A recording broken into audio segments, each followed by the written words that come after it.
अच्छा जी, स्टार्ट करते हैं। अस्सलाम वालेकुम। अच्छा, हमने लास्ट क्लास जो थी हमारी, वो पहली क्लास थी। हमने उसमें बहुत ही बेसिक सी कुछ चीज़ें करी थी, कंपनी की डेफिनेशंस वगैरह। आज जो है हम इसको आगे बढ़ाते हैं। अच्छा, अब जो बिल्कुल क्लास का एंड होगा उसमें मैं चैप्टर नंबर 2 का जो है स्केच बना दूंगा कि कंपनी फॉर्मेशन से रिलेटेड। अच्छा, मैंने पहले भी कहा था, मैं भी फिर कह रहा हूँ, chapter number 2 is the most important chapter इसमें मौजूद है। इंशाल्लाह आप लोगों को बुक भी मिलेगी इसकी पूरी, नोट्स जो हैं मेरे अपने। जो आप लोगों की मर्ज़ी है, आप चाहें तो स्टडी टेक्स्ट से पढ़ें, चाहें तो नोट से पढ़ें, ये आप लोगों की अपनी कॉल है, पढ़ लीजिएगा, आपकी मर्ज़ी है। चैप्टर नंबर 1 में हमने क्या क्या पढ़ लिया था अब्दुल्ला? कुछ डेफिनेशन रह गई थी। हम ऐसा करते हैं, यहाँ से स्टार्ट करते हैं, एसोसिएशन नॉट फॉर प्रॉफिट से। इसके बाद जो है हम इंशाल्लाह स्टार्ट कर देंगे chapter number 2।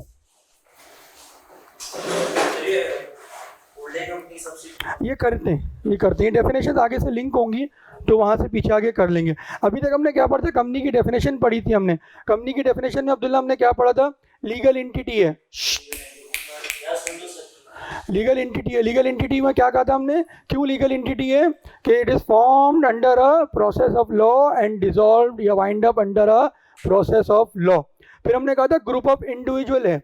Group of individual क्यों कहा था? कि प्राइवेट कंपनी होगी तो 2 बंदे मिनिमम होंगे, मैक्सिमम कितने होंगे? 50। प्राइवेट होगी, पब्लिक होगी तो मिनिमम कितने होंगे? 3, और मैक्सिमम कितने होंगे? अनलिमिटेड। सही है। सिंगल मेंबर कंपनी, जो कि हमारा कोर्स में नहीं है कहीं भी, लेकिन सिंगल मेंबर कंपनी भी है। कंपनी होती है जैसे मिनिमम और मैक्सिमम 1 ही उसके अंदर होते हैं। फिर हमने कुछ डेफिनेशन इसकी पढ़ी थी। आइए इसको एसोसिएशन नॉट फॉर प्रॉफिट से स्टार्ट करते हैं। एसोसिएशन नॉट फॉर प्रॉफिट एक वाहिद टॉपिक है इस पूरे चैप्टर का जो एग्जामिनेबल होता है। हर दूसरी अटेम्प्ट में ये आप लोगों के कोर्स में आता है, पेपर में आता है। यार आप किसी के साथ बैठ, अब्दुल्ला तुम इनके साथ बैठ जाओ।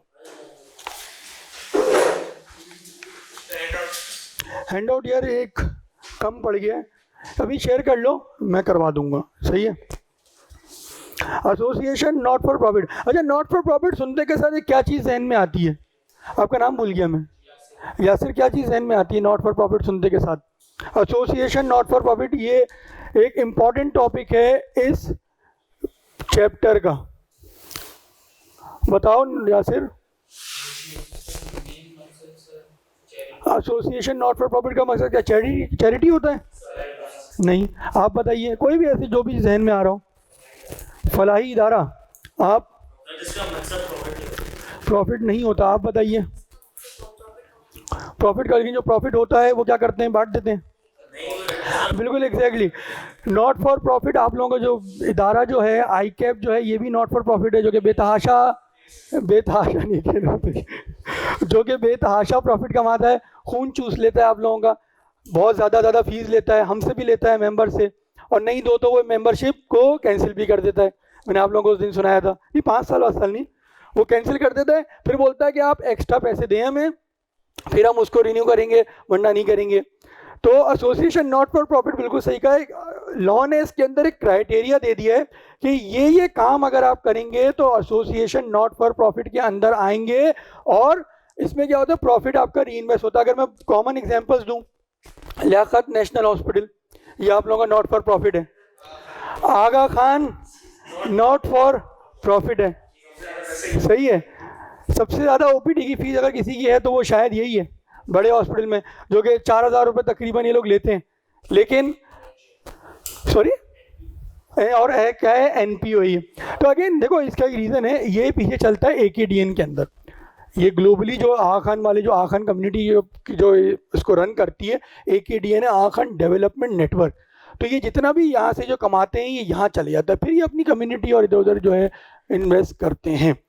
आगा खान का पूरा ऑडिट एएफएफ के पास ही है, तो मैं भी जिसका करता हूँ ऑडिट, तो इनका यही, इनका स्कूल भी हैं, इनके हॉस्पिटल्स भी हैं, इनके और भी बहुत सारे ऐसे सोशल वेलफेयर की चीज़ें हैं जो अपनी कम्युनिटी के लिए जो है फ्री ऑफ कॉस्ट करते हैं, और कंसेशनल रेट्स पे करते हैं, और बाकियों का खून चूस लेते हैं। सही है। तो ये कुछ लाइव प्रैक्टिकल एग्जांपल्स हैं जो अगर मैं आप लोगों को दूं कि ये लियाकत नेशनल हो गया, आगा खान हो गया, ये नॉट फॉर प्रॉफिट हैं। इसमें 3-4 क्राइटेरिया दिए हुए हैं कि भाई आपका जो है प्रॉफिट इन्वेस्ट हो रहा हो इसके अंदर, और आप इन मकसद के लिए काम कर रहे हो। आइए इसको रीड करते हैं, फिर इसमें जो है समझने वाली चीज़ें जो है बेसिकली सेक्शन 40 3 है, लेकिन सेक्शन 42 को भी जो है हम रीड कर लेते हैं। सेक्शन 42 अगर आता है तो बड़ा स्ट्रेट सवाल आता है, 43 जो एक टेक्निकल सवाल यहाँ से वो बना सकता है। आइए रीड करते हैं। Licensing of associations with charitable and not for profit objects, the commission may permit for the association to be registered. यहाँ मे क्यों लिखा है, शाल क्यों नहीं लिखा हुआ, सवाल है ना। लेकिन लॉ में अगेन कुछ बच्चे नए भी हैं, क्योंकि लॉ में ये चीज़ है कि लॉ में जो है आपने, मैंने सिर्फ पढ़ाना नहीं है, मेरे लिए पढ़ाना बहुत आसान है, मेन मकसद है आपका पढ़ना सीखना कि लॉ को पढ़ते किस तरह है। जो बेसिक वजह, जो मैंने लास्ट क्लास में भी कहा था, इतनी लंबी में एक्सटेंशन नहीं करूंगा बात की, लेकिन बेसिक जो वजह फेलियर की वही होती है कि आपको लॉ को पढ़ना नहीं आता, आपको उसकी इंटरप्रिटेशन नहीं आती। जिस दिन आप लॉ को पढ़ना, उसकी इंटरप्रिटेशन सीख गए तो पास पेपर सॉल्व हो जाएंगे। ये कहना कि इसकी ड्राफ्टिंग मुश्किल है, ड्राफ्टिंग कुछ नहीं होती। जब आपको चीज़ का पता होगा, जब आपको चीज़ की बैकग्राउंड नॉलेज, कंटेक्स्ट का पता होगा कि आपको क्या लिखना है, क्या पढ़ा है, क्या समझा है, तो ऑटोमेटिकली आप लिख लेंगे। सही है, ये बड़ी अजीब सी बात है। Drafting is nothing. सही है, ड्राफ्टिंग जो है आप कर लेंगे, लेकिन क्या है, आपको उसका कंटेक्स्ट पता होना चाहिए। मेरी भी कोशिश यही होती है कि लॉ को पढ़ना सिखाया जाए कि पढ़ते लॉ को किस तरह है। बताइए कमीशन में क्यों लिखा है, कमीशन में परमिट लिखा है, शाल क्यों नहीं लिखा। बहुत कॉमन सी बात है, वो जवाब दूंगा, आप लोगों को लगेगा ये तो बहुत ही बच्चों वाली बात है, लेकिन क्यों लिखा है में, कोशिश करिए फिर आप बताइए। या सिर्फ शाल भी तो लिखा होता था, shall permit for the association to be registered, में क्यों लिखा है। चाहे क्यों ना चाहे, एग्जैक्टली भाई, सारी चीजें आप करोगे तो ही वो करेगा। मैंडेटरी थोड़ी आप कोई भी गलत इन्फॉर्मेशन दे दो और बोलो यार कमीशन जो है मुझे रजिस्टर कर दे, नहीं। कमीशन जब ही करेगा, मैं कमीशन की डिस्क्रिप्शन पे दिया है। कमीशन की डिस्क्रिप्शन पे क्यों दिया है कि अगर आप सारी चीजें इसमें जमा कराएंगे, सारी कंप्लाइंट होंगे सारी चीजों से, जब ही वो जाके जो है आपको अलाउ करेगा to be registered as a NPO, not for profit organisation. सही है, for the association to be registered as a limited company without adding the word limited. अच्छा, इसका क्या मतलब है, as a limited company without adding the word limited. नहीं, ये तो ट्रांसलेशन हो गई ना। इसका मतलब कि कौन सी टाइप ऑफ कंपनी है। देखो, कोई प्राइवेट कंपनी होती है, जैसा मैंने लास्ट क्लास में बताया था, प्राइवेट कंपनी होती है, उसके नाम के साथ आता है प्राइवेट लिमिटेड। प्राइवेट कंपनी नहीं, प्राइवेट लिमिटेड आता है, जैसे ABC प्राइवेट लिमिटेड। कोई पब्लिक कंपनी होती है तो क्या आता है, ABC लिमिटेड।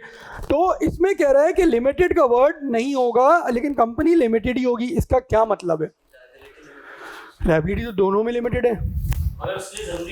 आप बताइए, अनलिस्टेड होगी, नहीं। आप बताइए, कोई चीज ज़हन में नहीं आ रही, या सिर्फ कुछ चीज ज़हन में आ रही है। देखो, ये एक अगेन लॉ ना बहुत सारी बातें रीड बिटवीन द लाइंस भी करता है। देखो, उसने ये नहीं बोला प्राइवेट लिमिटेड नहीं होगी without adding the word private limited, उसने बोला लिमिटेड। इसका क्या मतलब है कि वो ये कंपनी को, नॉट फॉर प्रॉफिट को कौन सा स्टेटस दे रहा है, पब्लिक लिमिटेड का स्टेटस दे रहा है। अभी आगे ही जाके बोलेगा कि कम से कम इसके 3 मेंबर होने चाहिए। ठीक है, कि लॉ में ना जो मेन चीज़ है उसको कनेक्ट करना, कनेक्शन लॉ में बनाना आपने सीख लिए तो लॉ को समझना ऑटोमेटिकली आसान हो जाएगा। ABC लिमिटेड कह रहा है यहाँ पे कि ये पब्लिक कंपनी है, और यहाँ पे क्या कह रहा है, without adding the word limited, वो लिमिटेड कंपनी का स्टेटस दे रहा है। तो इसका क्या मतलब हुआ, ये एक पब्लिक लिमिटेड कंपनी का उसको स्टेटस दे रहा है। सही है, without adding the word limited और guarantee limited to its name if following conditions are fulfilled. क्या है, number 1, it is formed for promoting commerce, art, science, religion, health है, एजुकेशन में आप कोई काम कर लें, रिसर्च में कर लें, स्पोर्ट्स में कर लें, प्रोटेक्शन ऑफ एनवायरनमेंट में कर लें, सोशल वेलफेयर कर लें, चैरिटी कर लें, और any other useful object. It prohibits the payment of dividend to the company's member. ये क्यों कहता है कि prohibit the payment, prohibit the payment क्यों कहता है, इस वजह से नहीं कि नॉट फॉर प्रॉफिट है, क्यों कहता है, लॉजिक क्या है, लॉजिक क्या है कि प्रोहिबिट कर रहा है कि पेमेंट के डिविडेंड नहीं देंगे मेंबर्स को, क्यों। आप बताइए, क्या कोई चीज़ जहन में आ रही हो, बताओ अब्दुल्ला, क्यों कह रहा है कि ये प्रोहिबिट करता है मेंबर्स को पेमेंट करेंगे डिविडेंड की। अरे घड़ी खराब क्यों है, बोलो, किसी को सही तो करें, बताओ, आप बताओ क्यों कहता है कि प्रोहिबिट। अगेन देखो, तो अपना थॉट प्रोसेस को डेवलप करो, ये अंडरस्टैंडिंग के लिए बहुत काम आएगा। पढ़ा के मैं भी निकल जाऊं, मैं भी इसको डायरेक्ट समझा दूं, तो अभी तक शायद ये सेक्शन भी कंप्लीट हो चुका होता। It prohibit the payment of dividend. देखो मिसाल के तौर पे एक ईदी सेंटर है, सैलानी अगर ये भी सेक्शन 42 के, वैसे ही सेक्शन 42 की नहीं, ये अंडर फाउंडेशन बनते हैं। तो आप अगर कोई भी डोनेशन देते हैं सैलानी को या ईदी को या छिपा को, तो आप किस लिए देते हैं? ताकि वो गरीब गुरबा में चले जाए। सही है, आप इसलिए नहीं देते कि वो ईदी साहब की फैमिली उसमें अयाशियाँ करे या सैलानी साहब की फैमिली जो है उसमें अयाशियाँ करे। सही है, तो अगर ये चीज़ अलाउ कर दें डिविडेंड, तो क्या लोगों के जो डोनेशन है, लोग जो ज़कात खैरात सदकात फितरात दे रहे हैं, वो क्या होगा अल्टीमेटली? इन लोगों के अयाशियों में, इन लोगों के घरों में चले आएंगे। तो लॉ रिस्ट्रिक्ट करता है कि जिस तरह प्रॉफिट आप डिस्ट्रीब्यूट नहीं कर सकते, उसी की एक्सटेंशन है कि आप डिविडेंड जो है आप नहीं देंगे। अगर डिविडेंड दे देंगे तो मकसद ही उसका किल हो जाएगा, जिसमें वो कह रहा है कि नॉट फॉर प्रॉफिट। और आप खुद, जैसे मैंने सिंपल सी लॉजिक दी कि अगर आप कोई भी डोनेशन दे रहे हैं तो आप इसलिए नहीं देते कि वो ईदी साहब के घर में किसी भी फॉर्म में लग जाए, आप देते हैं कि वो गरीब गुरबा तक लगे। अगर वो वहाँ चले जाएगा तो फिर आपके देने का मकसद ही किल हो जाएगा। तीसरा पढ़ते हैं, it intends to apply the company's profit and other income in promoting its object. हमने बात को शुरू इस तरह किया था, नॉट फॉर प्रॉफिट का ये कतई मतलब नहीं होता कि वो प्रॉफिट नहीं कमाती, वो प्रॉफिट कमाती है लेकिन उसके अपने ही उसमें री इन्वेस्ट हो जाता है। अभी तो मैं आईकेप का मेंबर हूँ, आईकेप जो प्रॉफिट कमाता है मुझे थोड़ी देता है, उल्टा मुझसे लेता है। क्यों? नॉट फॉर प्रॉफिट है। अगर ये प्रॉफिट ऑर्गेनाइजेशन होती तो हमें मिलता, लेकिन चूंकि नॉट फॉर प्रॉफिट है तो उसके अपने ही कामों में वो री इन्वेस्ट हो जाता है। Company's object and activities are not against the law, public order, security, sovereignty. Sovereignty किसे कहते हैं? खुद मुख्तारी को। सही है, कब कहते हैं ना Pakistan is a sovereign state, खुद मुख्तार है, सो कॉल्ड खुद मुख्तार है हम, वैसे नहीं है लेकिन सो कॉल्ड बिल्कुल हैं।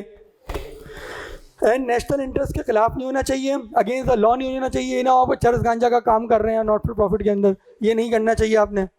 सही है, पब्लिक ऑर्डर सिक्योरिटी के अगेंस्ट ना करें आप। ये हुआ है पता है, पाकिस्तान की आर्मी ने और ये इन लोगों ने बहुत सारे जो एनजीओ जो बाहर मुल्कों से आ गए थे, वो ये सब टेररिस्ट फाइनेंसिंग कर रहे थे पाकिस्तान में। आज से 5-6 साल पहले इन्होंने बाकायदा इसका पोस्टमार्टम किया था, बहुत सारी एनजीओज में इन्होंने छापे मारे थे और बंद करवाए थे। ये जितनी भी फॉरेन एनजीओज थी इन्होंने ये किया था। लोग करते हैं एनजीओ के बहाने कुछ बांट दिया, उनके लिए पैसों की कमी थोड़ी है। अमेरिका हो गया, ये जब इस तरह की कंट्रीज हो गई, वो अल्टीमेटली कर क्या रहे थे? आपके कंट्री के अगेंस्ट काम कर रहे थे in the shape of NGO, NPO. Commission may also impose additional condition and such condition shall be inserted and shall be assumed part of the memorandum and article। memorandum और article क्या होता है अगले chapter में बताऊंगा मैं, बड़े thoroughly हम इस पर डिस्कशन करेंगे। ये इस तरह की स्टैंडर्ड लाइन आपको हर जगह दिखेगी जहाँ वो देखो लॉ जब होता है ना, एक होता है ऑर्डिनेंस, एक होता है एक्ट। एक्ट मतलब एक्ट ऑफ द पार्लियामेंट, तो ये पार्लियामेंट से अप्रूव होता है। तो ये देखो ये एससीसीपी है, ये एससीसीपी है जो आपका ये एक्ट बनाती है। ये बना के किसको देती है? फेडरल गवर्नमेंट को देती है। फेडरल गवर्नमेंट इसको कहाँ ले जाता है? इसको पार्लियामेंट में ले जाता है। पार्लियामेंट से अप्रूव हो गया तो क्या बन जाता है? एक्ट हो जाता है। और ऑर्डिनेंस क्या होता है? जो आपका सदर पाकिस्तान जो प्रेसिडेंट अगर करे तो वो ऑर्डिनेंस कहलाता है। सही है, ये फर्क होता है एक्ट और ऑर्डिनेंस में। अब अगेन अब छोटी छोटी चीज़ों के लिए थोड़ी अब पार्लियामेंट के बाद दोबारा जाएंगे। अब पार्लियामेंट पूरा दिन यही करता रहेगा, पूरे साल यही करता रहेगा। बहुत सारी चीज़ों में एक्सप्लेनेशन की रिक्वायरमेंट होती है, बहुत सारी चीज़ों में जस्टिफिकेशन क्लैरिफिकेशन की रिक्वायरमेंट होती है। तो पार्लियामेंट ने क्या करता है, ये क्या करता है, ये इसको डेलीगेटेड पावर दे देता है, किसको? नीचे दे देता है कि भाई कोई भी इसके अंदर जो है आप चेंजेस वगैरह क्लैरिफिकेशन या कोई एडिशनल चीज़ चाह रहे हैं तो आप कर सकते हैं। तो ये लोग किस तरह करते हैं? लोग एक्ट में चेंजेस नहीं करते, ये लोग क्या करते हैं, कोई एसआरओ ले आए, कोई सर्कुलर ले आए, इस तरह से कोई भी चेंजेस कर लेते हैं ये लोग। सही है, इसको रीड करें, कुछ चीज़ें तो समझें मुझसे, कोई भी चीज़ अगर नहीं समझ में आई तो। अगेन एक इंपॉर्टेंट है, मार्क्स स्कोरिंग है 42, 43 थोड़ा टेक्निकल है, रीड कर लीजिए। कोई भी चीज़ नहीं समझ में आई तो मुझसे पूछिए, फिर हम आगे 43 करते हैं। क्योंकि 42 को पहले कंप्लीट करेंगे फिर 43 करेंगे। चलो पढ़ लिया आप लोगों ने? पढ़ लिया, ये छोड़ दें आप, क्वेश्चन 42 को पढ़ना था थोड़ा सा। अच्छा चलो आगे बढ़ते हैं। Privileges to an association not for profit. अब क्या प्रिविलेजेस हैं इन लोगों के, आइए पढ़ लेते हैं। The association shall enjoy all the privileges and subject to all the obligations of a limited company. मतलब जो राइट्स लिमिटेड कंपनी के हैं, इस कंपनी के हैं, वही राइट्स इनके पास हैं। जो ऑब्लिगेशंस इस कंपनी के हैं वही ऑब्लिगेशंस इनके भी हैं। सही है, जो जिम्मेदारियां उन पे आयद होती हैं वो जिम्मेदारी इन पे भी आयद होती हैं। तो ये जो राइट्स उनके हैं, जो हकूक उनके हैं, वही हकूक इनके भी हैं। मतलब क्या हुआ, इनको भी ऑडिट कराना है, इनको भी मीटिंग्स करनी है, इनको भी अकाउंट्स बनाने हैं। सही है, एक तरीके से उसने पूरे लॉ को एप्लीकेबल कर दिया इन पे। सही है, देखो एक एक एक छोटा सा एक जुमला है, लेकिन जहां जहां जो जो रिक्वायरमेंट इस पे आएंगी वो रिक्वायरमेंट इस पे ऑटोमेटिकली आ जाएंगी, सिर्फ इस एक जुमले से। आगे बढ़ते हैं, रीजंस फॉर रेवोकेशन। देखो अगर लाइसेंस आप लोगों का बन गया, मिल गया, एससीसीपी ने दे दिया, तो वो रिवोक भी कर सकता है। रिवोकेशन मतलब कि ख़त्म कर दिया आपके लाइसेंस को। देखो कोई भी अदर देन कोई, ये जो कंपनीज होती है ये किसी लाइसेंस के तहत नहीं बनती, ये एक प्रोसेस ऑफ इनकॉर्पोरेशन है इनका, जो इंसान नेक्स्ट चैप्टर में देखेंगे। प्रोसेस ऑफ इनकॉर्पोरेशन हो गई तो इन लोगों का कोई लाइसेंस का सीन नहीं होता। अगर इनको बंद करना हो तो इनको वाइंड अप करना पड़ता है। यहाँ पे एक एडिशनल स्टेप होता है कि in addition to winding up, यहाँ पे इससे पहले रिवोकेशन ऑफ लाइसेंस भी हो सकता है। एससीसीबी चाहे तो आपका लाइसेंस रिवोक कर सकता है। हाँ, अगर आप वॉलंटरली खत्म करना चाह रहे हैं तो आप वाइंड अप कर देंगे, लेकिन अगर एससीसीबी चाहे तो आपका लाइसेंस रिवोक कर देगा। कॉमन सी वैसी जितना हमें अभी तक हमने पढ़ा है, बताइए कब कब एससीसीबी रिवोक कर सकता है? नहीं पढ़ा, अभी जो पढ़ा है उससे बताइए। एग्जैक्टली जो 3-4 चीजें अभी नहीं पढ़ी, आप डिविडेंड बांट दें, आप प्रॉफिट को बांट दें, या आप ये कंट्री की सॉवरेनिटी के खिलाफ काम करें, या आप जो है जो promotion of art, science, health, religion है, इनके खिलाफ कोई चीज़ करें, ये तो फिर क्या होगा, आपका लाइसेंस को वो राइट रखता है कि आपका लाइसेंस को रिवोक कर दें। इसमें मिलती जुलती बातें ही, एक दो बातें इसके अंदर और की गई हैं। The commission made any time by order in writing, ऐसे नहीं आपको कोई व्हाट्सएप नहीं करेगा, कॉल नहीं करेगा, आपको बाकायदा एक ऑर्डर लिख के देगा जिसपर उसकी साइन एंड सील होगी, कि वो आपको बोलेगा कि भाई आपका लाइसेंस फला फला सेक्शन की नॉन कंप्लायंस की वजह से रिवोक कर दिया गया है। Revoke a licence granted with such directions as it may deem fit on being satisfied that. कब करेगा? जब उसको सेटिस्फेक्शन हो जाए कि हाँ ये चीज़ें हुई हैं, अब मैं जाके कर सकता हूँ। The company or its management has failed to comply with any of the terms or condition subject to which a license is granted। ये कौन सी बात से पीछे से लिंक कर रहा है, बताओ मुझे, जितने भी पॉइंट से कहाँ से लिंक कर रहा है ये? 42 से लिंक कर रहा है। कौन से 42 के कौन से पॉइंट से लिंक कर रहा है आप बताइए, कोशिश करिए। देखिए लॉ का अगर इंटरप्रिटेशन ही बहुत ज़रूरी है, जितनी अच्छी ये करेंगे ऑटोमेटिकली आपका लॉ अच्छा होता जाएगा। ये चीज़ें बहुत अजीब सी लग रही होंगी सकता है आपको, लेकिन 2-3 चैप्टर बाद एहसास होगा कि ये चीज़ें कितनी काम की थी। ये आप कई दफ़ा पढ़ रहे हैं, मैं कोई 7वीं 8वीं दफ़ा पढ़ा रहा हूँ इसको। चारों पॉइंट से लिंक कर रहे हैं? नहीं, ये आखिरी वाले पॉइंट से लिंक कर रहा है। कमीशन में also impose additional condition, in such condition shall be inserted and shall be assume part of the memorandum. क्योंकि वो कह रहा है कि द कंपनी और its management has failed to comply with any of the terms और condition subject to which a licence is granted. ये additional जो टर्म्स एंड कंडीशन है उसकी बात कर रहा है। नंबर 2 में क्या कह रहा है? Any of the requirement specified और any relevant regulations are not met और कंप्लाइड विद। ये भी उसी से बात कर रहा है कि कोई भी और उसने चीज़ दी है तो वहाँ से नहीं किया तो भी कर सकता है। Affairs of the company are conducted in a manner prejudicial to the public interest. ये किससे कर रहा है? कनेक्ट करके बताओ।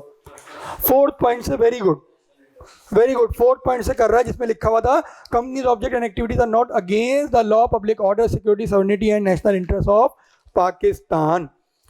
फिर कह रहे थे company has made a default in filing with the registered financial statement और annual returns for immediately preceding 2 consecutive financial year. क्या कंपनी ने अगर 2 कंसेक्यूटिव फाइनेंशियल ईयर्स का एफएस नहीं जमा कराए तो वो क्या करेगा? आपको रिवोक कर देगा। ये हमारा करंट फाइनेंशियल ईयर कौन सा चल रहा है? फाइनेंशियल कौन सा चल रहा है बताइए, मैं लिखता हूँ। फाइनेंशियल ईयर कौन सा है ये? हाँ 22 चल रहा है। मतलब कब से स्टार्ट हुआ होगा ये? 20। करंट फाइनेंशियल ईयर हमारा, अच्छा हमारा फाइनेंशियल ईयर क्या होता है? कब से कब का होता है? हाँ नहीं ना, ये तो कैलेंडर ईयर है ना बेटा। हमारा जो फाइनेंशियल ईयर कंट्री का है वो हमारा है जुलाई से जून। सही है, यही हमारा टैक्स ईयर भी होता है, नॉर्मल टैक्स ईयर। इसके अलावा कहीं जाते तो वो स्पेशल टैक्स ईयर वगैरह बन जाता है।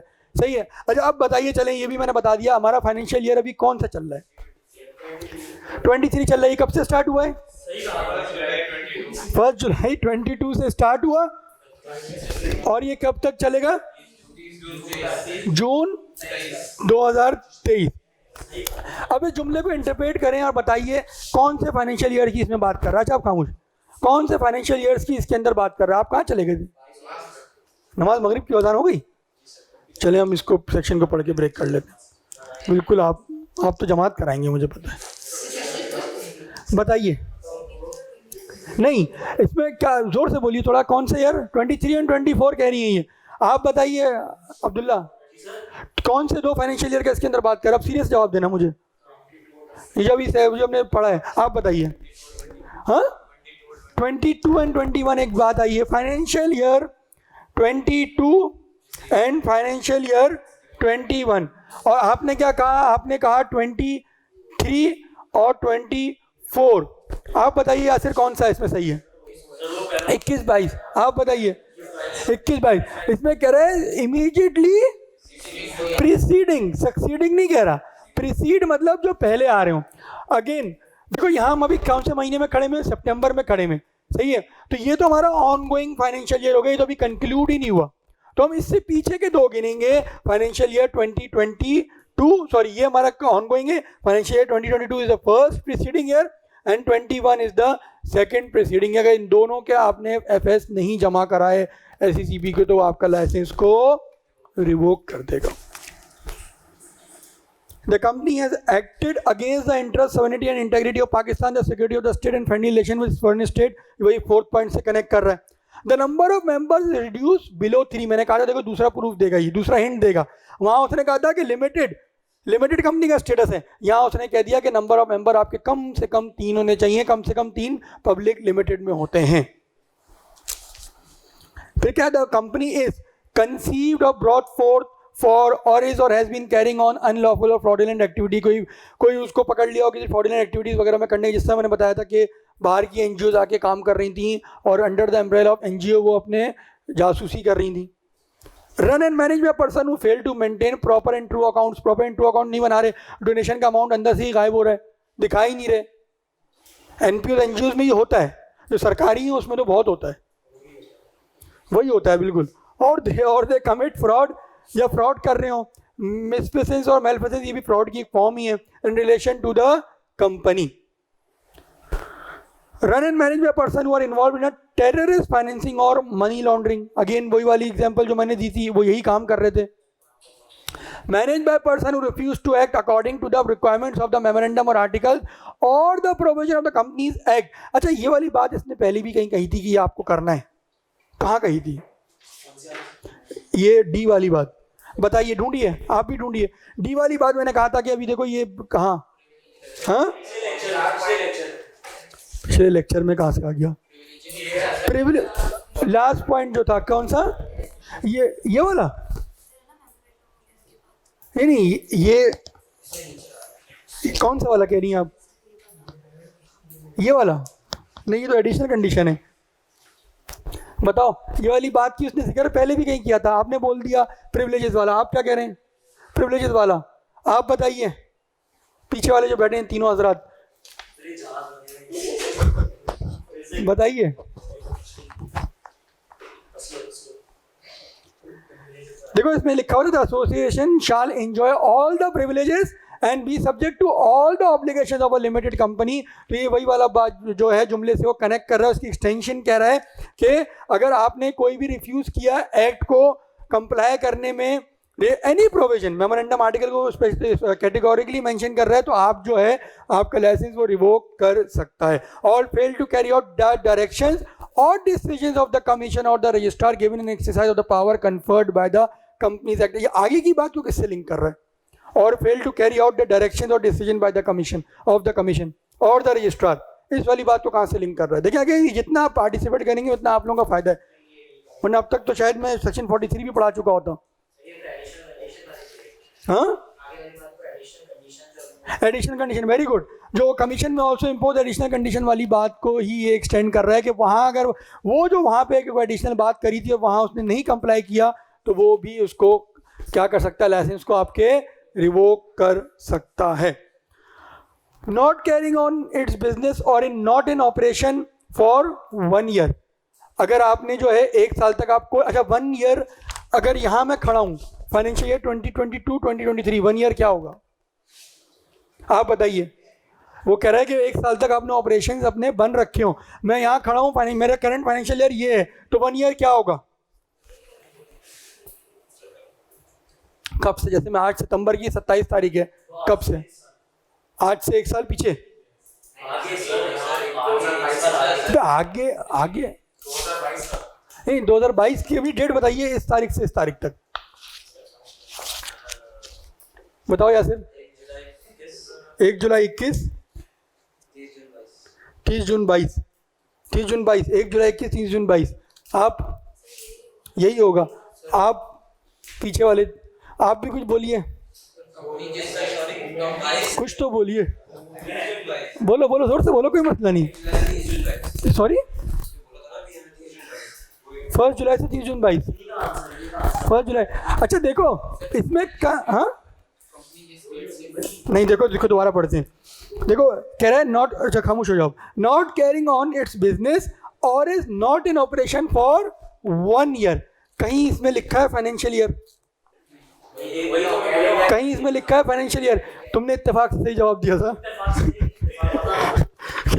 पिछला 1 साल, मतलब आज अगर 27 सितंबर है तो पीछे 1 साल 27 सितंबर या 28 सितंबर 2022 से 27 सितंबर 2023 तक अगर उसने नहीं किया कोई भी ऑपरेशन, कोई भी काम धंधा नहीं किया, बंद पड़ा है, तो उसको भी वो रिवोक कर सकता है। यहाँ देखो लॉ में एक वर्ड से मीनिंग पूरा चेंज होता है। फाइनेंशियल ईयर नहीं कहा इसने, 1 ईयर का, it means it is talking about calendar year. This section is talking about calendar year, not a financial year. वहाँ उसने कैटेगोरिकली कहा था, कौन सा पॉइंट था वो? The company has made a default in filing with the registrar its financial statement or annual return for immediately preceding 2 consecutive financial years कह रहा था। यहाँ फाइनेंशियल ईयर नहीं कहा, यहाँ उसने सिर्फ कहा है कि 1 ईयर पीछे का अगर उसने नहीं किया। सही है। फाइनेंशियल ईयर में आप ऑनगोइंग वाले को नहीं देखेंगे, पीछे के 2 देखेंगे। यहाँ पे आप जहाँ खड़े वहाँ से पिछला 1 साल को देखेंगे। क्या टाइम हो रहा है?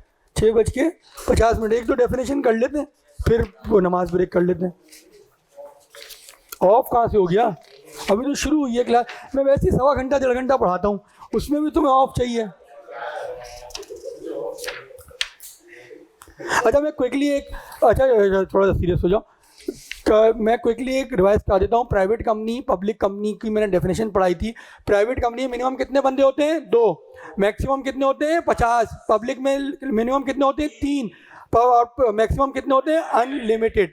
प्राइवेट कंपनी की कोई डेफिनेशन नहीं है। प्राइवेट कंपनी में कह रहा है ये वो कंपनी है जिसमें आर्टिकल्स में, ऐसा नहीं है। प्राइवेट कंपनी वो कंपनी है जिसके आर्टिकल्स क्या होते हैं? ये एक रेगुलेटरी डॉक्यूमेंट होता है। इसको डिटेल में हम नेक्स्ट उसमें चैप्टर में पढ़ेंगे, लेकिन अभी के लिए मैंने समझाया है कि सिर्फ क्या होता है, एक रेगुलेटरी डॉक्यूमेंट होता है। और उस रेगुलेटरी डॉक्यूमेंट में वो कह रहा है कि क्या क्या लिखा हो कि मैक्सिमम नंबर ऑफ मेंबर्स आपके 50 होंगे, ये उस डॉक्यूमेंट में लिखा हो। सीरियस हो जाए यार, जिन जो नहीं आए थे लास्ट क्लास में उनके लिए सुन लीजिए। तो प्राइवेट कंपनी कौन सी कंपनी होती है जिसके आर्टिकल्स में लिखा हो, क्या लिखा हो कि कम से कम मैक्सिमम नंबर ऑफ मेंबर्स कितने होंगे? 50। नंबर 2 बात उसके अंदर क्या लिखी हो कि आप जो है रिस्ट्रिक्शन हो, आप ट्रांसफर नहीं कर सकते share.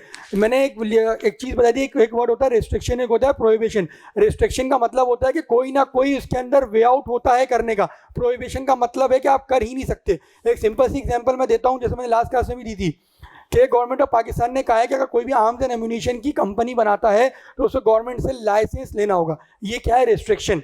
Until and unless you obtain license, you cannot incorporate a company for arms and ammunition। लेकिन अगर कल को कॉन्स्टिट्यूशन में ये चीज़ आ जाती है कि कोई भी सिविलियन जो है ये बना ही नहीं सकता किसी भी सूरत, तो ये क्या बन जाएगा? ये प्रोहिबिशन बन जाएगा। बिकॉज अब यहाँ पे कोई वे आउट, कोई भी जिसे कहते हैं कोई भी जुगाड़ नहीं है इसके अंदर, कोई भी तरीका नहीं है इसके अंदर। This is the difference between restriction and prohibition.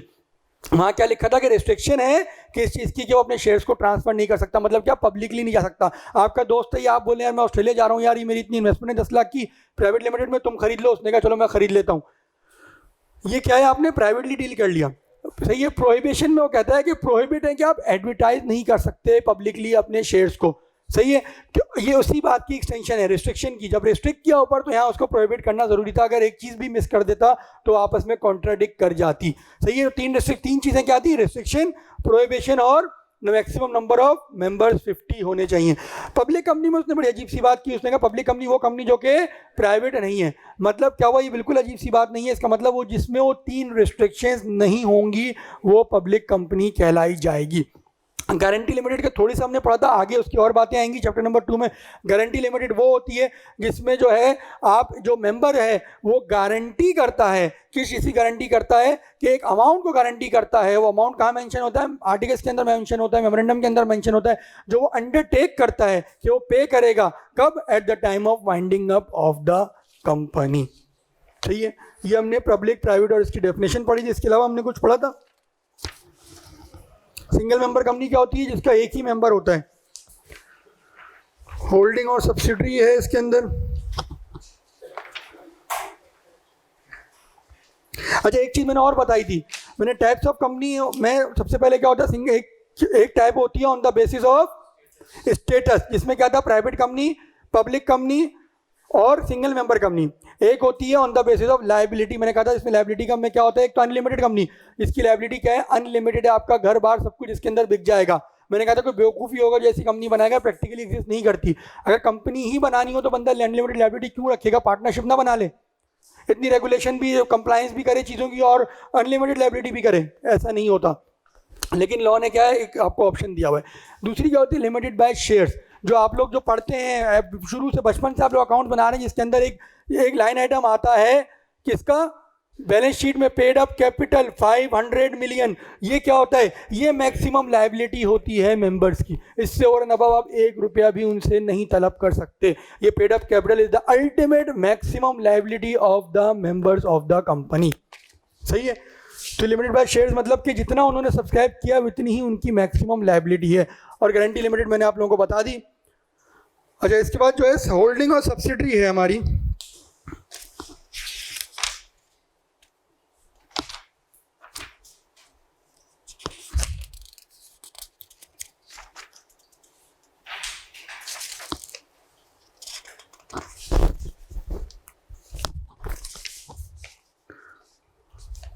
Holding और सब्सिडरी कर लेते हैं। होल्डिंग करेंगे, सब्सिडरी ऑटोमेटिकली हो जाती है। इसके बाद नमाज ब्रेक कर लेंगे। टाइम पे हमारी जिस टाइम पे था उसी टाइम पे क्लास ऑफ होगी, इससे टेंशन ना लें। 8 बजे डॉट आपकी क्लास ऑफ हो जाएगी। मैं खुद 1.5 घंटे से ऊपर नहीं पढ़ाता, क्योंकि 7:45 है, 7:45 हो जाएगी, क्योंकि 1.5 घंटे से ऊपर ना आप मुझे देख सकते हैं और ना मैं आपको देखना चाहूँगा 1.5 घंटे से ऊपर। सही है, तो एक सेकेंड ये पढ़ लेते हैं ना आपको। हाँ, टाइम नहीं जा रहा ना, कब तक होता है? या ईशा मगरिब का टाइम कब तक है? हाँ, टाइम बहुत है, टाइम बहुत है, 10 मिनट लगेंगे, इसको कर लेंगे हम। आपने पढ़नी है या आपने जाना है? अच्छा, पढ़नी है आपने, क्योंकि जब नमाज की बात लोगों को इसलिए भी जल्दी होती है बहुत, क्योंकि उन्हें बाहर जाना होता है। नहीं, ये 10 मिनट में हो जाएगा। अरे इंटरेस्टिंग है डेफिनेशन, मज़ेदार है। चैप्टर नंबर 1 में 2-4 चीज़ें इंटरेस्टिंग है। 2 से जो है आपको मज़ा आएगा। चैप्टर नंबर 2 से, चैप्टर नंबर 1 एक फॉर्मेलिटी के तौर पर पढ़ाना पड़ता है, मजबूरी है। हमारे टीचर कहते थे कि 49 नंबर का बच्चे को करा दो, वो 1 नंबर छुटवा दो, वो पेपर में आ जाओ, बोलेगा मैं आपकी वजह से फेल हुआ। तो वो जुमला मुझे आज तक याद है, बड़े मशहूर टीचर ये कहते थे। कौन? सर अब्दुल समद दाऊद कहते थे, ये लेजेंड। अच्छा जी, देखो, अच्छा अब सुनो, देखो अब सुनो। एक होती है, देखो तुम लोगों ने कहीं ना कहीं अकाउंट्स में चीज़ पढ़ी होगी, जिसने FAR 2 पढ़ा हो सकता है उसने भी पढ़ा हो, जिसने नहीं पढ़ा कहीं ना कहीं तुम लोगों ने होल्डिंग और सब्सिडरी का कॉन्सेप्ट सुना होगा। आओ उसको डिटेल में देखते हैं, इस पर कंपनी लॉ क्या है। सही है, एक डेफिनेशन आपके IFRS की भी है, एक डेफिनेशन आपकी कंपनी लॉ की भी है। अगेन कंपनी लॉ आपका पूरा एज इट इज एडॉप्ट करता है IFRS को। हम तो अब निकम्मे हैं, हम तो वही कॉन्ट्रैक्ट है 1872 चला रहे हैं, ट्रस्ट है 1882 चला रहे हैं, पार्टनरशिप है 1913 चला रहे हैं, तो हमारे लिए कोई फ़र्क नहीं पड़ता। हमने वो जो IFRS उन्होंने दिए हमने वो अडॉप्ट कर लिए, वही अकाउंट ऑडिटिंग स्टैंडर्ड जो उन्होंने दिए, हमने कहा हम क्यों इतनी मेहनत करें जब हमें छापने का मौका मिल रहा है। तो उन्होंने एज इट इज अडॉप्ट किया हुआ, बस यहाँ पे डेफिनेशन उन्होंने वहीं से एक्सट्रैक्ट करके जो है बनाई हुई है। आइए इसकी डेफिनेशन देख लेते हैं। अच्छा, होल्डिंग कंपनी, देखो मैं एग्जांपल देता हूँ। एक कंपनी है H लिमिटेड, सही है, इसने एक कंपनी बनाई S लिमिटेड, 100% इसने इसको फाइनेंस किया, इसकी इक्विटी को। ये कौन सी कंपनी होगी? ये होल्डिंग होगी। और ये कौन सी कंपनी होगी? ये सब्सिडरी होगी। ये तो बिल्कुल रूल ऑफ थंब है, ये तो रूल ऑफ थंब है इसका। अच्छा, एक दूसरा क्राइटेरिया भी होता है जो लॉ ने इसके अंदर डिफाइन किया है। एक कहता है देखो जरूरी नहीं कि आपके पास पैसे के थ्रू आपने किया, बात हो सकता है आपका एक बंदा बैठा हो उसके पास इतनी पावर हो कि वो इन सब चीज़ों को ओवर रूल कर दे, सही है। तो आप हो सकता है मैनेजमेंट कंट्रोल आपके पास हो, जैसे पीटीसीएल है, एतिसलात के पास 26% या ऐसे शेयर्स हैं उसके, एतिसलात जो है जो बाहर की कंपनी है सऊदी अरब की, लेकिन उन्होंने क्या किया, उन्होंने मैनेजमेंट कंट्रोल लिया हुआ है। उन्होंने कहा 10 में से 60 डायरेक्टर हमारे होंगे, 10 में से 6 डायरेक्टर हमारे होंगे।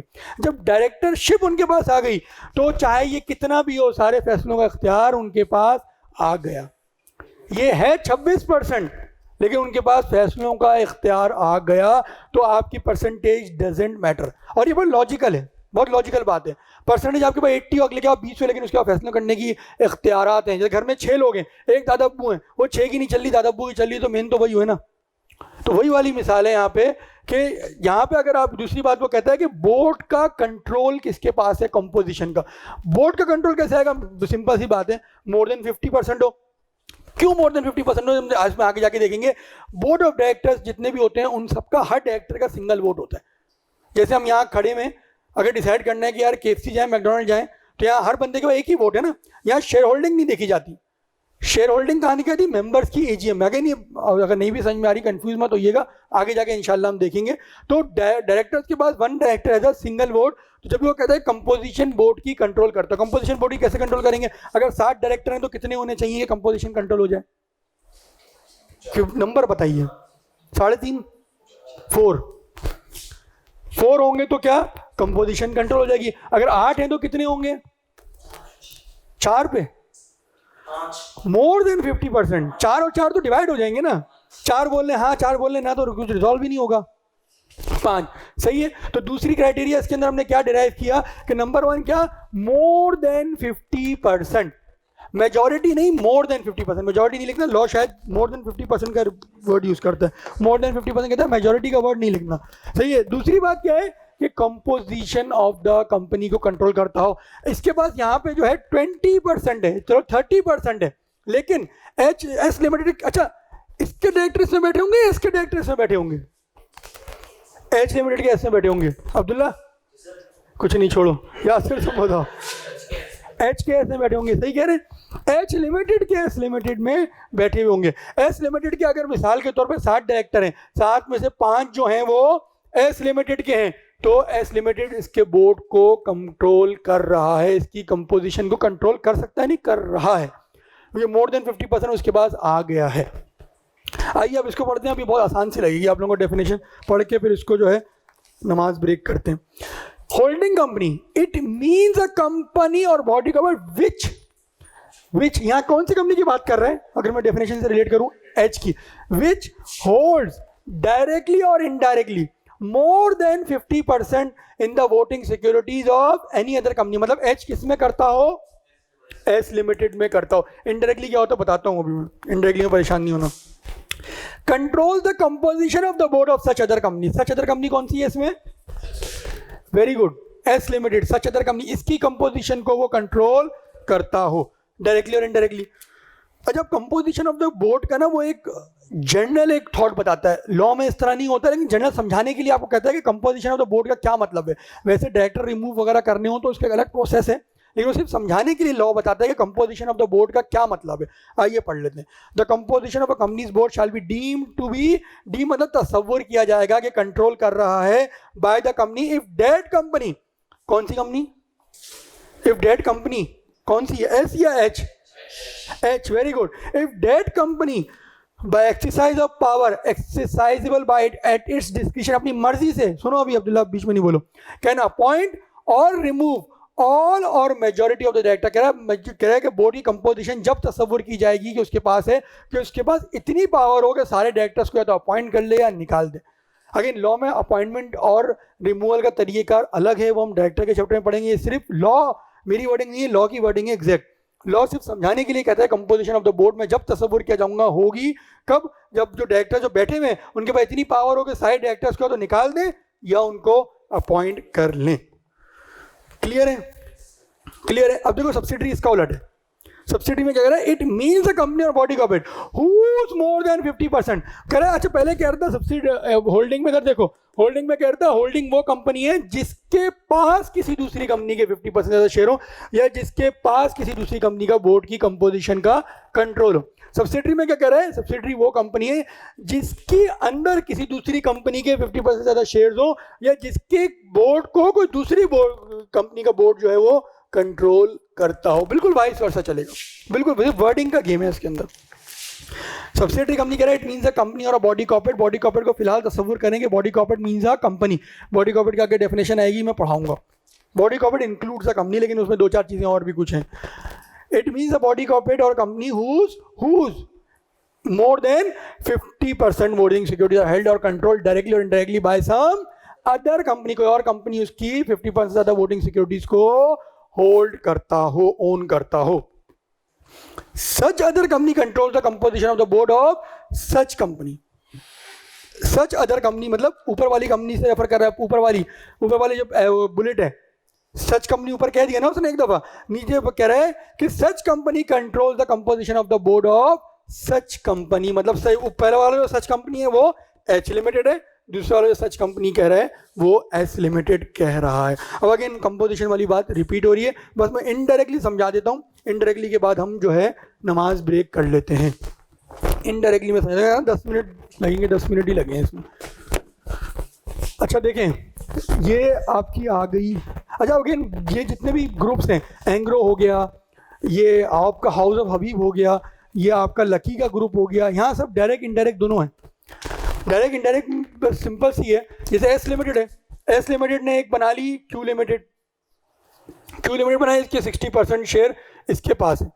अच्छा अब मुझे बताओ एस लिमिटेड और क्यू लिमिटेड में क्या रिलेशनशिप है? क्यू लिमिटेड क्या है, एस लिमिटेड क्या है? अभी एस और क्यू देखो, एस होल्डिंग है, सही है, होल्डिंग कंपनी। क्यू क्या है? क्यू सब्सिडरी है। क्यू किसकी पावर ज्यादा है? एस लिमिटेड की, सही है। ये क्या है? Subsidiary company. Same relationship with H N S also, सही है। एच एन एस में क्या है? ये क्या है? होल्डिंग है, होल्डिंग कंपनी, और ये क्या है? Subsidiary company. अच्छा मुझे बताओ एच लिमिटेड नहीं कहेगा, एच लिमिटेड नहीं कहेगा तुम्हारी क्या औकात है, तुम्हारे पास जो भी तुम्हारी इक्विटी है वो तो उसमें तो सारी तो मेरी है। भाई आपके अब्बू ने आपको जेब खर्ची दी, आप खर्च करके उनको तने मैं लाया हूँ चीज, अब्बा बोलेंगे ना भाई साले दी तो मैंने, तुम्हारी क्या औकात थी कि तुमको चीज खरीद के ले आते? पॉकेट मनी में तो यही होता है ना, जब इंशाल्लाह कमाने लगेंगे आप लोग तो एक अलग चीज है। होगा ना कि आप लोग जो भी कोई चीज खरीद के ला रहे हैं, आप बोले क्या मैं अब्बा एक कान के नीचे लगाएंगे, अब तुझे पैसे किसने दिए? मैंने दिए। तो ये वाली बात है, ये वही अब्बू हैं जो इसके कान पे लगाएंगे कि भाई एस लिमिटेड को कहेंगे कि तुम्हारे पास तुम्हारा अपना क्या है, जो भी तुम्हारे पास है वो सारा मेरा फाइनेंस्ड है, वो सारा मेरा फाइनेंस है। तुम जो आगे 60 लगा रहे हो, 60 में ये 60 जो है, ये 60 का पूरा 100% मेरा है। बिल्कुल, ये अल्टीमेट पप्पा है, सही है। ये छोटे पप्पा, ये बड़े पप्पा, ये अब्बू, ये बड़े अब्बू। हमारे होते हैं ताया को कहते हैं बड़े अब्बू, बहुत कॉमन है। कौन है? ये बड़े अब्बू हैं। अच्छा भाई चलो बड़े अब्बू हैं आपके। तो एस लिमिटेड जो है ये क्या है? ये क्या है? ये तो सिंपल डायरेक्ट हो गया। ये क्या है? ये इसको और एच और क्यू क्या है? एच और क्यू का अगर मैं देखूं तो ये भी क्या है? ये भी होल्डिंग कंपनी है और ये भी इसकी सब्सिडरी है, लेकिन क्या तरीके से है? इनडायरेक्ट रिलेशनशिप से है।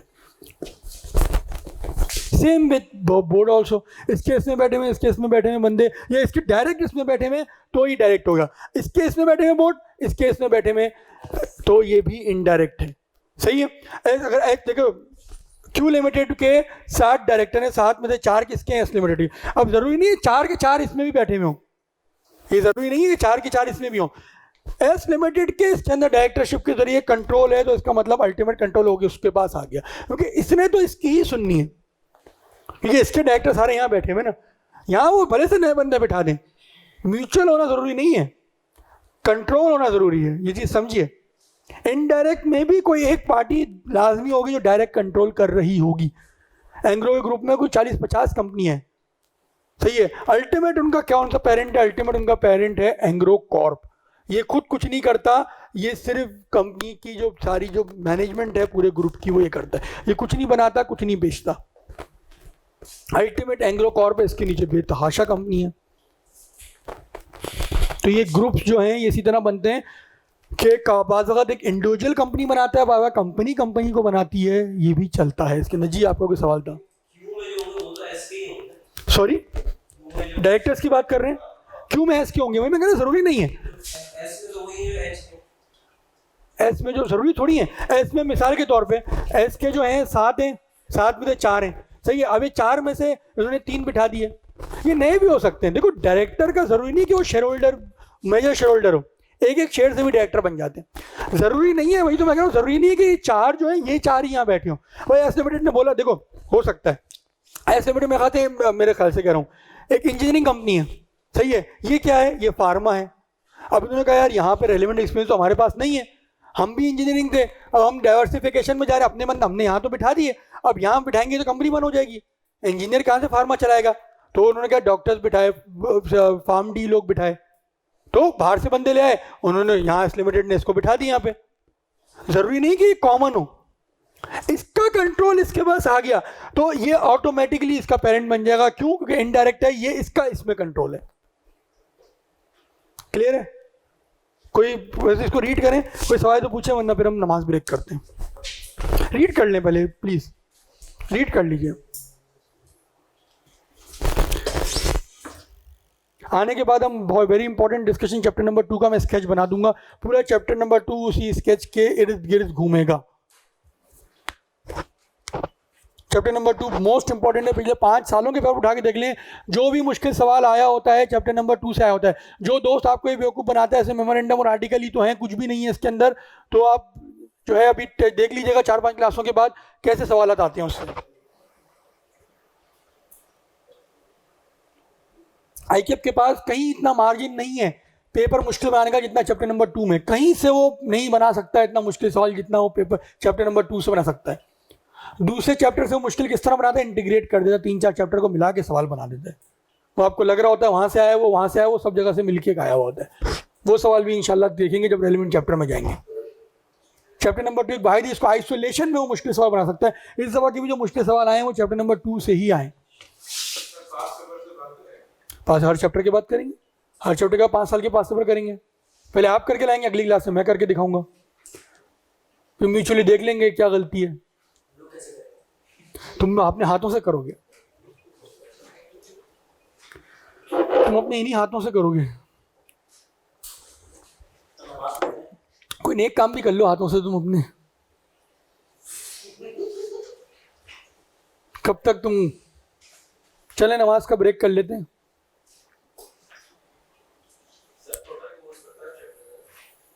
यार मेरी बुक में 10 हैं, वो अगेन आईकेएफ यार चैप्टर्स को सेग्रीगेट करता रहता है, कभी एक चैप्टर को 4 में बना देता है, कभी 2 को मिला के 1 बना देता है।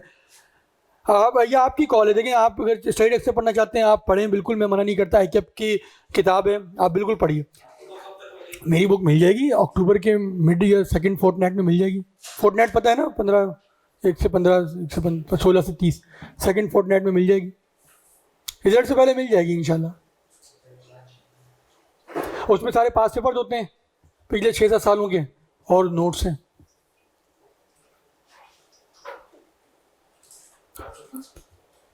पढ़ लिया आप लोगों ने, कोई क्वेश्चन तो नहीं है किसी का? चलें जी हम इसको क्लोज करते हैं। वैसे यार कैफ जो हम भी पढ़ते थे ना, सुबह 8:30 बजे से इंस्टीट्यूट खुलता था और 4-4:30 बजे आखिरी क्लास होती थी, वो बेहतरीन था। ये ऑनलाइन ने आके ना आप लोगों को थोड़ा सुस्त भी कर दिया, जिसमें आप लोग जो है देर से, आप लोगों की सुबह होती है, देर तक चलते हैं, वरना वो बेहतरीन टाइम था। आपके पास बहुत टाइम बचता था। जब 8:30 बजे आपकी क्लासें 12 बजे अगर 8:30 बजे शुरू हो रही हैं, 3 क्लासें भी होती थी, 1 बजे आप घर पे होते थे, तो आपको बहुत टाइम मिलता था पढ़ने का। ये एक तरीके से आप लोगों ने नुकसानदेह जो इस तरीके जो अभी चल रहा है कि दोपहर शाम रात, हाँ हर जगह और इवन केएनएस में भी। कैफ पहले नहीं था, पहले सीए इंटरमीडिएट कराया जाता था। कैफ 2015 से इंट्रोड्यूस हुआ, तो 2015 या उससे पहले भी जो क्लासें होती थी प्री कोविड यही होती थी। केएनएस भी सुबह 8:30 बजे खुल जाता था, 8:30 से क्लासें होती थी, 2-3 बजे क्लास में बच्चा घर खत्म, और संडे वनडे कोई क्लास लेता ही नहीं था। तो कोविड में इतनी फ्लेक्सिबिलिटी आ गई कि फिर सबकी आदतें भी खराब हो गई, जो कि आप लोगों के लिए बीइंग अ स्टूडेंट नुकसानदेह। सुबह 9:30 से 10:30 हम 2 दिन रखेंगे, और ये कि फिर मैं तो फर्म जाता हूँ तो मैं वहाँ से चले आऊँगा, मेरे को इतना इशू नहीं होता। चलें किसी की वजह से दबा कि फर्म की अटेम्प्ट बनेगी, मतलब कि फर्म जाए, या अभी हैं पेपर सबके? इंशाल्लाह इंशाल्लाह। चलें जी स्टार्ट करते हैं। मैं Ferguson. Affect of revocation of licence. अच्छा, अब देखो ऊपर हमने उसने बताया कि लाइसेंस कब कब रिवोक होगा, सही है, उसने बता दिया ये चीजें होंगी तो रिवोक हो जाएगा। मल्टीपल हमने चीजें पढ़ी, वो आसान थी। अब कह रहे हैं कि अगर रिवोक हो गया तो क्या करना है। अगेन यहाँ थोड़ा अटेंटिवनेस चाहिए होगी, आखिरी 15 मिनट है हमारे पास, हम 15 मिनट में इसको करते हैं। ये 15 मिनट में जब भी होगा जब आप इसको अटेंटिवली सुनेंगे, तरीके से सुने, मजा आएगा आपको। ये सेक्शन पढ़ते हुए एक अच्छा सेक्शन है इस पूरे चैप्टर का। Effect of revocation. On revocation of a license of a company by the commission, the company shall stop all its activities except the recovery of money owed to it if any। मतलब क्या कि अगर आपका कोई भी receivable खड़ा हुआ है तो वो आप रिकवर कर सकते हैं, इसके अलावा आप कोई भी एक्टिविटी नहीं कर सकते। मतलब क्या, कोई रिसीवेबल क्या करेंगे, कोई फंड रेजिंग कर सकते हैं? फंड रेजिंग कोई भी नहीं कर सकते। क्योंकि एडवर्टाइजमेंट कर सकते हैं? नहीं कर सकते। ये सारी चीजें उसने बोल दिया, all your activities should be stopped. अच्छा, फिर क्या कह रहे हैं, the company shall not solicit और receive donations from any source. और आप अगर पेपर में आप लिखेंगे तो एक वर्ड लिखेंगे, सॉलिसिट और रिसीव का एक ही मीनिंग है। लॉ ने लिखा हुआ है, आप सिर्फ रिसीव लिखिएगा। The company shall not receive donations from any source. आप कोई डोनेशन ला भी रहा है, पाँव भी पड़ रहा है आपके, तो भी आपने वापस कर देना है कि भाई वापस ले जाए, इसको नहीं चाहिए हमें, अब हम इस दुनिया में नहीं रहे। अब जो यहाँ से चीज़ें टेक्निकलिटी स्टार्ट हो गई है, अब यहाँ से थोड़ा सा अटेंशन अपनी बढ़ा दीजिए। All the assets of the company after satisfaction of all the debts and liabilities। किस चीज को कह रहा है अकाउंटिंग टर्म में, बताओ what is this? Assets of company. अबे एसेट्स ऑफ कंपनी क्या बताइए, अकाउंटिंग टर्म में क्या मतलब है इसका? Net assets. ये नेट एसेट्स की बात कर रहा है। अब उसको नहीं पता था कि अकाउंटेंट भी पढ़ते हैं इसको और भी लोग पढ़ते हैं, तो उसने बिल्कुल आपको खोल खोल के समझाया। Asset minus liability, basically net assets की बात कर रहा है ये। या आपने इस तरह का equity, asset minus liability equity होता है ना। ऐसे मुझे घूर के क्यों देख रहे हो, अकाउंट्स के स्टूडेंट हो तुम? परेशान हो गया वो, कैसे क्या चीज कह दी मैंने? शाम की क्लास का असर है ये। चलो सही है, अगले हफ्ते सही हो जाओगे तुम। फिर नहीं बोलना मैं आंखें मसल रहा हूँ, ये सुबह की क्लास का असर है। क्या पढ़ते हो? अच्छा चलो चलो चलो, ऐसे पर्सनल बातें नहीं, पर्सनल वो अटैक्स नहीं। All the assets of the company after satisfaction of all the debts and liability, मतलब क्या, net assets shall be transferred to another company licence under section 42 having identical objects to those of the company. ये क्यों कह रही है, ये वाली बात क्यों कह रहा है? जल्दी सेकंड पार्टिसिपेंट नेक्स्ट, मैं आपसे पूछूंगा ये क्यों कह रहा है, पहले आप बताइए ऐसा क्यों कह रहा है कि ये ट्रांसफर कर दूं? तुम बताओ। नहीं तुमसे नहीं पूछ रहा मैं, तुम्हें तो पता है ना, जिनको नहीं पता उनसे पूछ रहा हूँ। बताओ क्या नाम है तुम्हारा? तुम्हारा नाम भूल गया, ऑन ना, बताओ ऑन। क्यों कह रही है? इसके बाद यासिर बताएंगे। यासिर क्यों क्यों कह रहे हैं कि सिमिलर कंपनी में जो है इन्वेस्ट कर दो?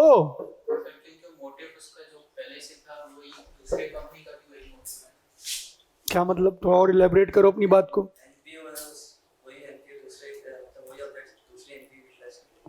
क्यों? वही तो ना, ये तुम ट्रांसलेशन कर रहे हो, ऐसा हो क्यों रहा है? अगेन देखो, सोचो, ये बच्चे बहुत करीब करीब बातें कर रहे हैं। आप बताइए क्यों कह रही है? नहीं कुछ बोलिए, देखिए बिल्कुल ऐसे ब्लैंक ना हो। ये सब भी गलत बता रहे हैं, ये बिल्कुल सही नहीं बता रहे। हाँ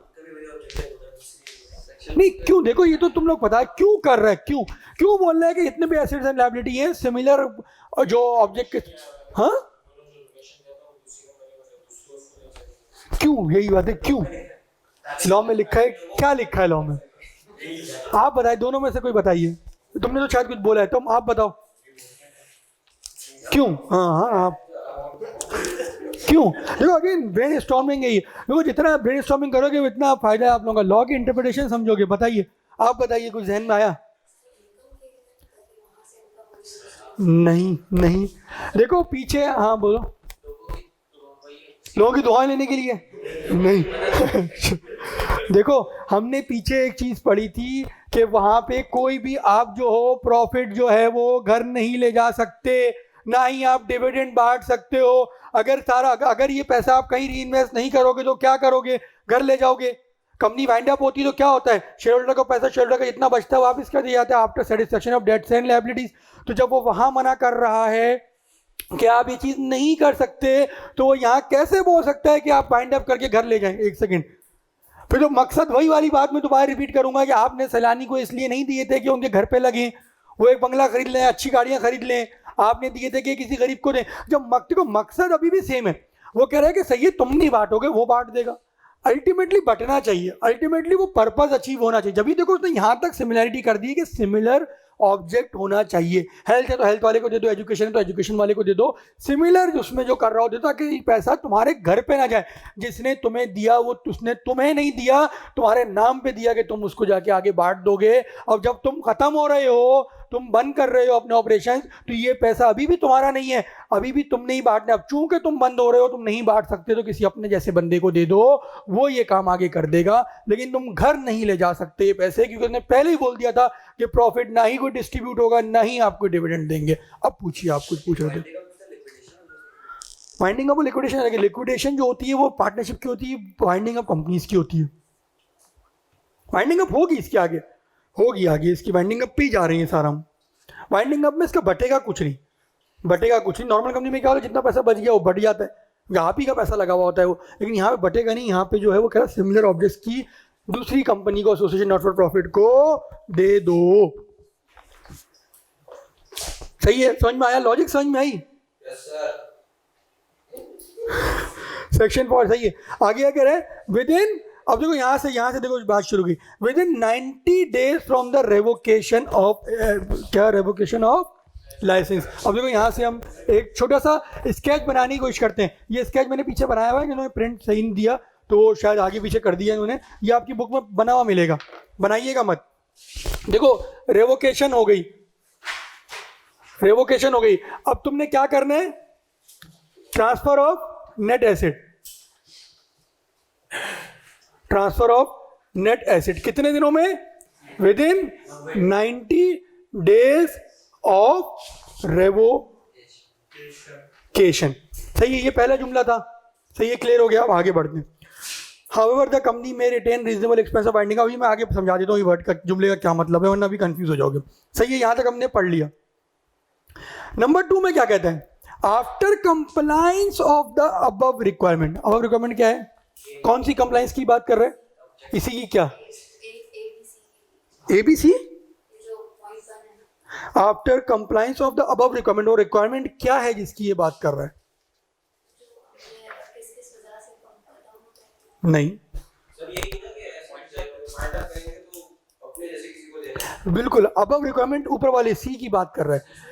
नहीं, आपने ABC बोला, ABC ने सिर्फ C का बोल रहा है कि जब आपने ये ट्रांसफर कर दिए नेट एसेट सिमिलर ऑब्जेक्ट वाली कंपनी को, तो एक सेकेंड इसको पूरा होने दीजिए, फिर मैं सवाल लेता हूं आपका।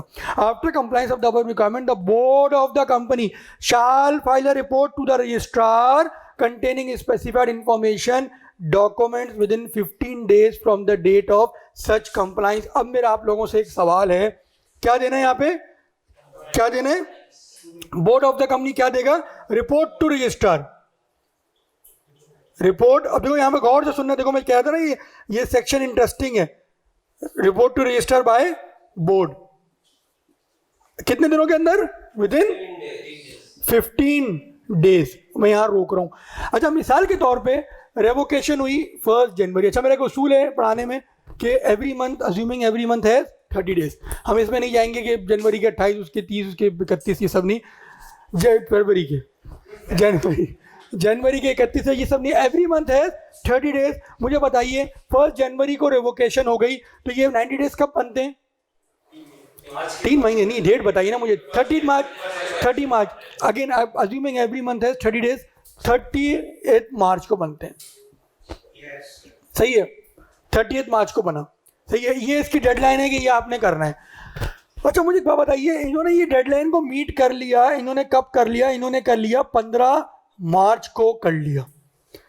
अभी रिपोर्ट कब तक देनी है, क्या डेडलाइन है रिपोर्ट की, रिपोर्ट की डेडलाइन बताइए, डेट बताइए, आप बताइए रिपोर्ट की डेट क्या होगी? हाँ नहीं, रिपोर्ट इसमें लिखा है report to register by the board within 15 days. कब है? 30 मार्च। आप बताइए 30 मार्च, 15 अप्रैल को होगी, सही है, एक जुमला आ गया 15 अप्रैल। आप बताइए। हाँ 30 मार्च, सही है, 30 मार्च दूसरी बात आ गई। आप 15 और 30 के दरमियान में 30 मार्च ने मतलब 30 मार्च डेडलाइन, 15 मतलब मुझे नहीं पता 30 मार्च से 15, आप इस जुमले को कह रहे हैं ना, अप टू लिख रहा हूँ ना मैं, देखो अप टू तो आप कह रहे हैं 15 अप्रैल, सही है, इसका वोट एक और आ गया। आप क्या कह रहे हैं? 30 मार्च, इसका 2 वोट आ गए, 1+1। आप बताइए, आप क्या कह रहे हैं? 30 मार्च, सही है, एक और भाई साहब आ गए 30 मार्च वाले। अब्दुल्ला, आप अगर कुछ कहना चाहें? 30 मार्च चलें, आप पहले ही वो आप बताइए। 30 मार्च से 15 अप्रैल के दरमियान, मतलब भाई ना ये वाली कैटेगरी में आ गए ना। अच्छा, हाँ अप्रैल वाली, ये वाली में आ गए। अच्छा, अब देखो इस जुमले को दोबारा पढ़ते हैं, जब हम जुमले को दोबारा पढ़ते हैं फिर आपसे दोबारा शुरू करते हैं। आप कि आपने बताना, आप नहीं है। अच्छा देखें क्या कह रहे हैं, after compliance of the above requirement, after compliance of the above requirement, after वो डेडलाइन नहीं कह रहा, after the end of 90 days नहीं कह रहा, वो कह रहा है जिस दिन भी आपने कंप्लाई कर लिया वहां से लेके 15 दिन तक जो है आपको करना है। तो 15 मार्च को अगर उसने किया है तो इसका सही जवाब था 30 मार्च। 30 मार्च इसका जवाब था, 15 मार्च इसका जवाब, 15 मार्च से आप इसको गिनेंगे। लेकिन आगे लॉ को पढ़ना सीखें। वो ये नहीं कह रहा कि देखो सुनो, खामोशी सुनो, वो ये नहीं कह रहा within the expiry of above 90 days, या within the expiry of above period, within the expiry of above tenure नहीं कह रहा। वो कह रहा है कि after the compliance of the above requirement, वो जब भी आप कंप्लाई करें उससे 15 दिन के अंदर आपके बोर्ड को रिपोर्ट देनी है टू द रजिस्ट्रार। तो सही होगा, मुझे नहीं पता ना, तो यहाँ 4 लोगों ने दिया ना यहाँ पे वोट, हो सकता है आप इसमें हो। नहीं ना, ये गलत है ना, विदिन यहाँ से होगा ना, 16 मार्च से 30 मार्च ना, 16 मार्च से 30 मार्च होगा ना। हाँ ना, यही तो मेरा बच्चा समझा रहा हूँ कि वो ये नहीं कह रहा कि after the expiry of 90 days, वो कह रहा है after the compliance of the above requirement. Compliance का वो ये 15 को ही, 15 से फिर 15 दिन आप गिनेंगे। वेरी गुड, की तरफ से है।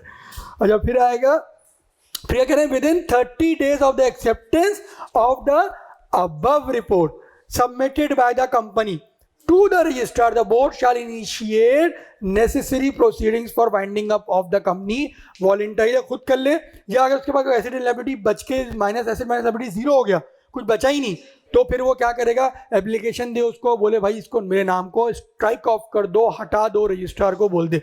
क्या करना है अब विद इन 30 डेज, क्या करना है, बोर्ड को नहीं, रिपोर्ट इसमें थोड़ी है, board shell start proceedings of winding up, ऐसे ही है ना, गलत तो नहीं लिख रहा मैं। ये क्या है, विद इन क्या 30 डेज ऑफ। अब मिसाल के तौर पे ये रिपोर्ट उन्होंने जमा कराई 30 मार्च को, सही है, अब ये रिपोर्ट उसने अप्रूव करी कहाँ पे, मिसाल के तौर पे मई में करी, 15 मई को, तो अब जो 30 दिन गिने जाएंगे वो 15 मई से गिने जाएंगे, क्योंकि देखो ये नहीं कह रहा कि expiry of the above period, वो कह रहा है within 30 days of the acceptance of the above report submitted by the company to registrar. जिस दिन वो रजिस्ट्रार एक्सेप्ट कर ले उस रिपोर्ट को, हाँ ये सही है, हाँ ये रिपोर्ट कंप्लाइड है, तो फिर आप जो है वहां से आपको 30 दिन के अंदर अंदर वो वाइंडिंग अप के प्रोसीडिंग्स को इनिशिएट करेंगे। इनिशिएट का वर्ड को टिक करो, हाईलाइट करो, अंडरलाइन करो। इनिशिएट मतलब स्टार्ट करेंगे, बंद नहीं करके बैठ जाएंगे। वाइंडिंग अप प्रोसेस में भी टाइम लगता है, महीना भी लग सकता है, 2 महीना। ईडी मिसाल के तौर पर ईडी सेंटर है, ये AKUH है, क्या AKUH को बंद करना इतना आसान है कि 15-20 दिन में कर देंगे? भाई साल भी लग सकता है AKUH को बंद करने में। लियाकत नेशनल को AKUH की एग्जिस्टेंस प्रेजेंस पूरे पाकिस्तान में है, यानी कितने इनके स्कूल्स हैं, कितने इनकी यूनिवर्सिटीज़ हैं जो पूरे पाकिस्तान में बनी हुई हैं। तो इतना आसान नहीं है इसको बंद करना, ईडी सेंटर को बंद करना इतना आसान थोड़ी होगा।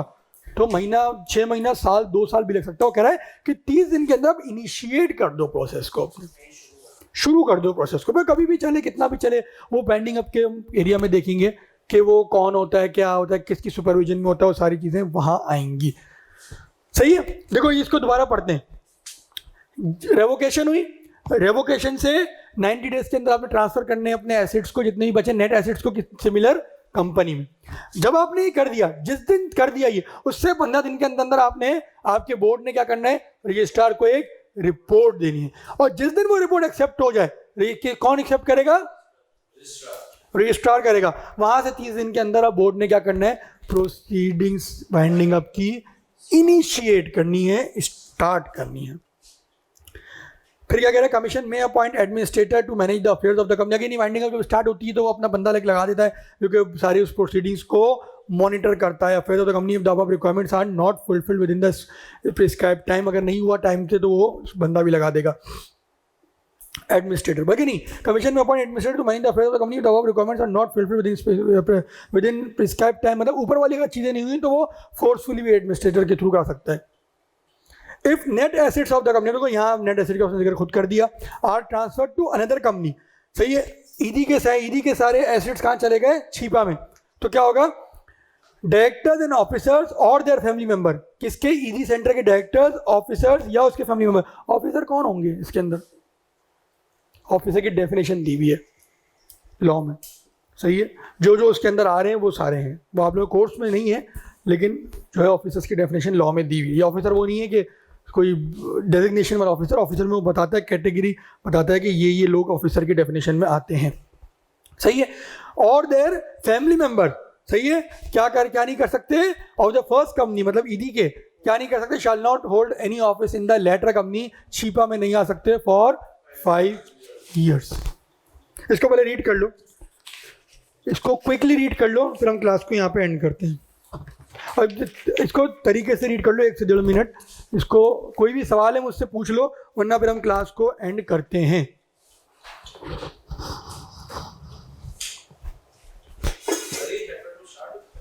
चैप्टर 2 थोड़ी 1 है, तो फुल सन्नाटे में चल रहे हैं आप। शाम में क्लास नहीं रखूंगा अब मैं भाई, एक क्लास और झेल लेना मुझे और कहने इसको, शाम वाली एक क्लास और आ जाना। इसके बाद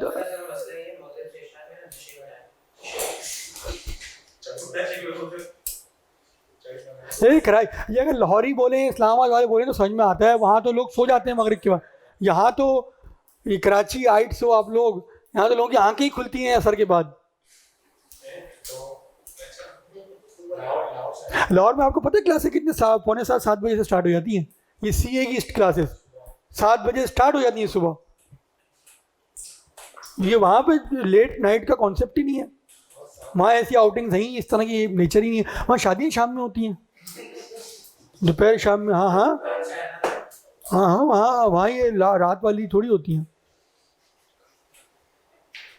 शाम में शादी है। यहाँ तो इंतज़ार कर रहे हैं कि अब बारात आएगी, आजा भाई आजा, वो आ रहा है। ये तो अभी यकीन करो 12 बजे की रिस्ट्रिक्शन आ गई है। जब हम छोटे थे उस वक्त 12 बजे की कोई रिस्ट्रिक्शन नहीं थी। यकीन करो 12 बजे दूल्हा आता था, और वो साथ मौलवी साहब भी आ रहे हैं। फिर वो निकाह पढ़ाया जा रहा है भाई, 1:30 2 बजे खाने लगते थे। बंदा ख्वार हो जाता था कि यार भाई कितना बैठे। ये तो बहुत अच्छा है ये कि अब तुम लोग 12 बजे वाली रिस्ट्रिक्शन आ गई, 12 बजे हॉल वाला लाइटें बंद कर देते हैं। शाम वाली आप लाहौर में कर लीजिएगा। यहाँ भी बहुत सारे वलीमे दिन में होते हैं, शादियाँ नहीं होती, वलीमे बहुत सारे दिन में हो रहे हैं। हॉल के प्राइसेस कम होते हैं, 2.5 लाख का हॉल 1.5 लाख में मिल जाता है, सस्ते में जान छूट जाती है। बताइए कोई क्वेश्चन बेटा? No question. कोई क्वेश्चन? तुम लोगों ने रीड भी नहीं किया लग रहा है मुझे। जल्दी से रीड करो, आखिरी मिनट है, बस क्लास ऑफ कर रहा हूँ मैं। जल्दी से रीड करो, शादी की बात हो गई, जल्दी जल्दी पढ़ोगे तो होगी ना।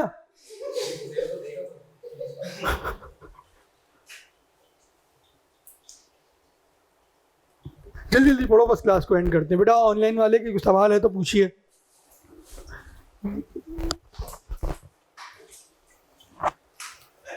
पढ़ लिया? चौथा पॉइंट 1 मिनट बता देते हैं एक बार। चौथे पॉइंट में क्या है? कमीशन में अपॉइंट एडमिनिस्ट्रेटर है। कमीशन वो कह रहा है कि ऊपर वाली चीज़ें आपने खुद नहीं की तो एक अपना बंदा एडमिनिस्ट्रेटर अपॉइंट कर देगा, कमीशन एससीसीपी, जो ये सारी चीज़ें खुद करवा देगा धमकी के जोर पे।